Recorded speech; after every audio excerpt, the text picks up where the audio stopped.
Hello friends, मैं शशि एक बार फिर से आप सभी का अपने new YouTube channel Shashi with G K classes में आपका स्वागत एवं अभिनंदन करती हूँ। फ्रेंड्स, जैसा कि आप लोग देख रहे हैं, आज हम लोग पढ़ेंगे इसमें हिंदी संधि। ये इसकी 5वीं क्लास है। पहली, दूसरी, तीसरी, चौथी क्लास हम लोगों ने क्लियर कर ली है। इसी प्रकार हम लोग इसको भी क्लियर करेंगे।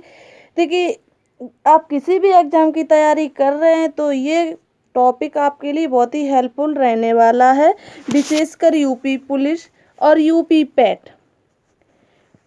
विशेषकर ध्यान दें यूपी पैट वाले। देखिए, पैट में हिंदी सिर्फ 5 नंबर की आती है। 5 क्वेश्चन आते हैं हिंदी से। उनमें से एक क्वेश्चन संधि से लिया जाता है। एक क्वेश्चन संधि से उठाया जाता है, तो 1 नंबर संधि से। तो बने रहिएगा हमारी क्लास के अंत तक सभी पॉइंटों को क्लियर करने के लिए। तो आइए क्लास को प्रारंभ करते हैं। हम लोगों ने पिछली क्लास में वृद्धि स्वर संधि तक क्लास को क्लियर कर लिया था, संधि को क्लियर कर लिया था। वृद्धि स्वर संधि हम लोगों ने क्लियर कर ली थी। आज हम लोग जानेंगे जो एड़ स्वर संधि है, इसमें कौन कौन से स्वर मिलाए जाते हैं, इनमें कौन कौन से असमान स्वर आते हैं और किस प्रकार इसमें शब्दों का निर्माण होता है, किस प्रकार इसमें शब्द बनाए जाते हैं। ठीक है,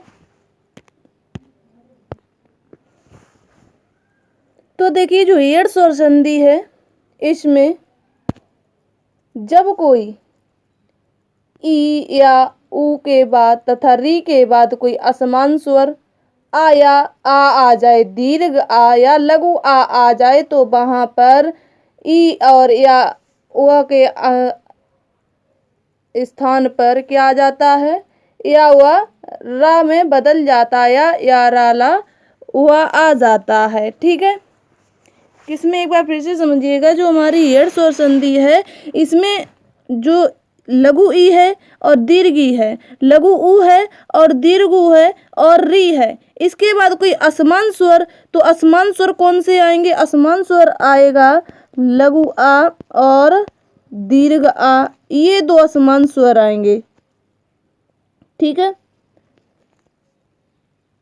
तो ई या ऊ या री के स्थान पर या वा रा हो जाता है। क्या हो जाता है? या वा और र हो जाता है। क्लियर है इतना? चलिए, अब देखिए, समझिएगा। इस प्रकार हमने इसमें एक शब्द लिया इत्यादि, तो देखिए, जब इसका संधि विच्छेद करेंगे तो इसका संधि विच्छेद हो जाएगा इति धन आदि बराबर इत्यादि। हमने आपको फर्स्ट क्लास में बताया था, जब संधि शब्द बनाते हैं, जब संधि को हम संधि में नए शब्दों का निर्माण करते हैं, तो वहां पर 2 शब्दों को मिलाया जाता है। 2 शब्द होते हैं, पहले शब्द का अंतिम अक्षर और दूसरे शब्द का प्रथम अक्षर। संधि में वर्णों का मेल होता है, यानी कि अक्षरों का मेल होता है, और उसमें जब संधि विच्छेद करते हैं तो उसमें 2 शब्द निकल कर आते हैं, जिस प्रकार इसमें दिया गया है इति धन आदि। ये 2 शब्द हो गए और इसमें एक शब्द बना, जाके नया शब्द क्या बना? इत्यादि। तो इसमें प्रथम शब्द का अंतिम अक्षर क्या है? तो इसमें प्रथम शब्द का अंतिम अक्षर है ई और द्वितीय शब्द का प्रथम अक्षर है इसमें आ। जब हमने ई प्लस आ को मिलाया तो ये क्या बन गया? ये बन गया जाके इया। तो इसीलिए इति धन आदि बराबर इत्यादि। ये आ किसमें? ई और आ किसमें बदल गया? या में। तो इति धन आदि बराबर इत्यादि हो गया। इसी प्रकार दूसरे को समझिएगा। दूसरा हमने इसमें शब्द लिया, कहें उदाहरण लिया है, अनुधन अय बराबर अन्वय। क्या है? अनुधन अय बराबर अन्वय। तो इसमें प्रथम शब्द का अंतिम अक्षर क्या दिया गया है? तो इसमें प्रथम शब्द का प्रथम अक्षर ऊ है, इसमें ऊ है, इसमें आ है। ठीक है, ऊ है और आ है। जब हमने ओ प्लस आ को मिलाया तो ये क्या बन गया, तो ये वा बन गया। तो अनुधन अ बराबर क्या हो गया, अनबय हो गया, क्योंकि और ना उ और आ मिलकर वा में परिवर्तित हो गए हैं। ठीक है, चलिए अगला देखिए, इसमें लिखा है पितृ अनुमति, पितृधन अनुमति बराबर पितृ अनुमति। तो इसमें क्या है, लघु आ है और री है, क्या हो गया, और रा, पितृ अनुमति। रा निकल रहा है या नहीं, निकल रहा है। तो ये है हमारी एड़ स्वर संधि। या कहें या ओआ या रा पे कोई आधा वर्ड आ जाए, आधा व्यंजन आ जाए, अर्ध व्यंजन आ जाए, वहां पर एड़ स्वर संधि होती है। ठीक है, चाहे या वर्ड पे आए, चाहे वा वर्ड पे आए, चाहे रा वर्ड पे आए, कोई अर्ध व्यंजन आ जाए तो वहां पर एड़ स्वर संधि होती है। ठीक है, इतना क्लियर हुआ। चलिए आगे देखिए, इसमें अगला प्रकार है संधि का अंतिम प्रकार है अयादि स्वर संधि। इसमें किन किन स्वरों का मेल होता है, इसमें किन प्रकार संधि शब्द बनाए जाते हैं, तो इसको भी हम लोग अच्छे से क्लियर करेंगे।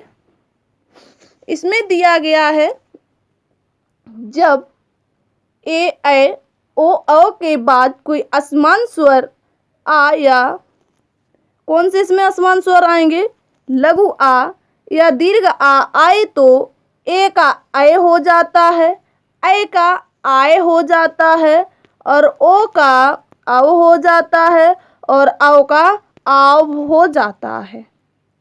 ये ए ऐ ओ आव किस में बदल जाते हैं, ए ऐ ओ आव बदल जाते हैं, ऐ आए आव आव में बदल जाते हैं। ठीक है, कब बदलते हैं, जब असमान स्वर इनके पीछे असमान स्वर लघु आ या दीर्घ आ मिल जाए, आ जाए, तो वहाँ अयादि स्वर संधि होती है, या कहें तब यहाँ पर ऐ आय आव आव का निर्माण होता है।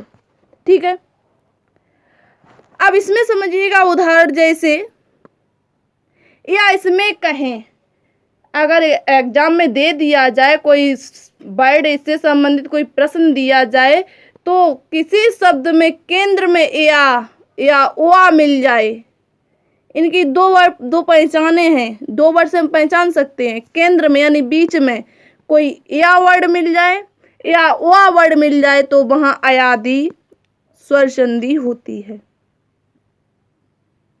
कौन कौन से वर्ड मिल जाए, या मिल जाए या ओआ मिल जाए, तो वहां अयादि स्वर संधि होती है। जिस प्रकार इसमें हमने लिया ने धन अयन बराबर नयन, ए और आ बराबर क्या हो गया, ए प्लस आ बराबर हो गया अय, तो ने धन अयन बराबर नयन। बोल के देखिए, ए अय निकल रहा, ए प्लस आ बराबर अय, तो इसीलिए ये ने और आ किस में बदल गया, अय में, तो ने धन अयन बराबर हो गया नयन। ठीक है, इसी प्रकार हमने इसमें लिया दूसरा शब्द नायिका, क्या लिया, नायिका। इसमें भी देखिए दो शब्द हैं, प्रथम शब्द का अंतिम अक्षर इसमें क्या है, तो इसमें प्रथम शब्द का अंतिम अक्षर है अय, और द्वितीय शब्द का प्रथम अक्षर है ई होगा, आ होगा। ठीक है, यहाँ होगा आ। ठीक है, जब ए प्लस आ को मिलाया, ये बन गया क्या, आई का, आय बन गया, तो नए धन ई का बराबर क्या हो गया, नायिका। क्लियर है। इसी प्रकार अगला समझिएगा, अगला हमने लिया पो धन अन बराबर पवन, तो इसका प्रथम अक्षर क्या है, ओ है, उसमें द्वितीय अक्षर आ है, ओ प्लस आ बराबर क्या बन जाता है, तो ओ प्लस आ बराबर बन जाता है अब, तो पो धन अन बराबर हो गया पवन, पवन। बोल के देखिए, अव निकल रहा है पवन, तो इसी प्रकार इसमें अव से हो जाएगा पो धन अक बराबर पावक। ये ओ आ में क्यों बदल गया? हमने आपको बताया जब ओ प्लस आ मिलाते हैं तो यहाँ पर आओ का निर्माण होता है, आओ बनता है, तो इसीलिए ये ओ आ में बदल गया, पो धन अक बराबर पावक। क्लियर है? ये तो थी इसकी स्वर संधि के भेद। दीर्घ स्वर संधि हमने पढ़ ली, गुण स्वर संधि पढ़ ली, वृद्धि स्वर संधि पढ़ ली, एड़ स्वर संधि पढ़ ली, अयादि स्वर संधि को हम लोगों ने जान लिया। अब हम लोग जानेंगे इसके बाद व्यंजन संधि। व्यंजन संधि को हम इनके नियमों के आधार पर पढ़ेंगे, तो इसको हम लोग जानेंगे नेक्स्ट क्लास में। आज की क्लास यहीं तक, क्योंकि स्वर संधि क्लियर हो गई है।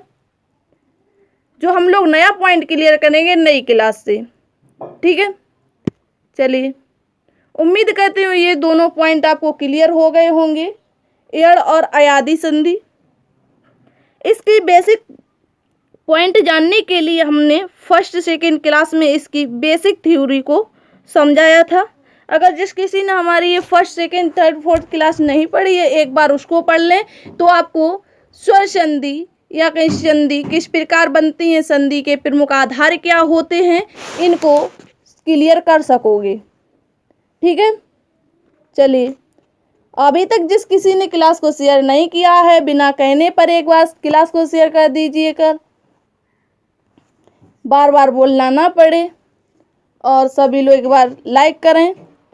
और जो बहन भाई जो साथी हमारे इस क्लास में नए जुड़े हैं वो एक बार हमारे चैनल को सब्सक्राइब कर लें, ताकि कोई भी इम्पोर्टेंट वीडियो डाली जाए सबसे पहले आपके पास पहुंचे। धन्यवाद।